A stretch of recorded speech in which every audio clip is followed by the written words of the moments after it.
حضرت انس بن نضر رضی اللہ عنہ ایک صحابی تھے جو بدر کی لڑائی میں شریک نہیں ہو سکے تھے۔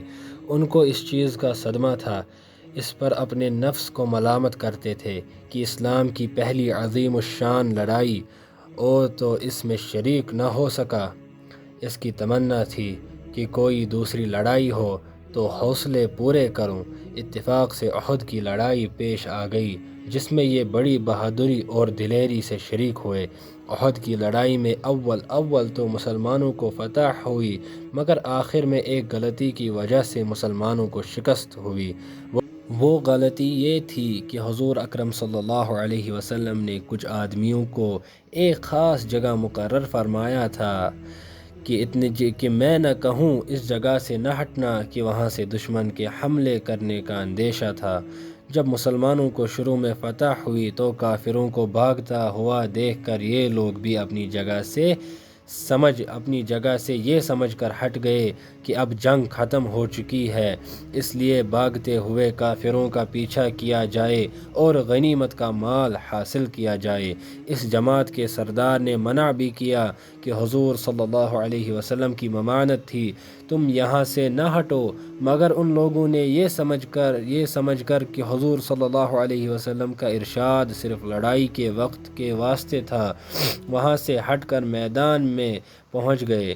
بھاگتے ہوئے کافروں نے اس جگہ کو خالی دیکھ کر اس طرف سے حملہ کر دیا۔ مسلمان بے فکر تھے، اس اچانک بے خبری کے حملے سے مغلوب ہو گئے اور دونوں طرف سے کافروں کے بیچ میں آ گئے، جس کی وجہ سے ادھر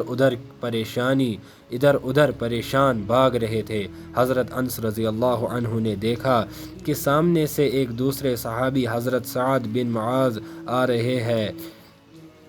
ان سے کہا کہ اے سعد، کہاں جا رہے ہو؟ خدا کی قسم، جنت کی خوشبو احد کے پہاڑ سے آ رہی ہے۔ یہ کہہ کر تلوار تو ہاتھ میں تھی ہی کافروں کے ہجوم میں گھس گئے اور اتنے میں شہید ہو گئے، واپس نہیں ہوئے۔ شہادت کے بعد ان کے بدن کو دیکھا گیا تو چھلنی ہو گیا تھا۔ اسی سے زیادہ زخم تیر اور تلوار کے بدن پر تھے۔ کی بہن نے انگلیوں کے پوروں سے ان کو پہچانا۔ فائدہ اس کا یہ ہے، جو لوگ اخلاص اور سچی طلب کے ساتھ اللہ کے کام میں لگ جاتے ہیں، ان کو دنیا ہی میں جنت کا مزہ آنے لگتا ہے۔ یہ حضرت انس رضی اللہ عنہ کی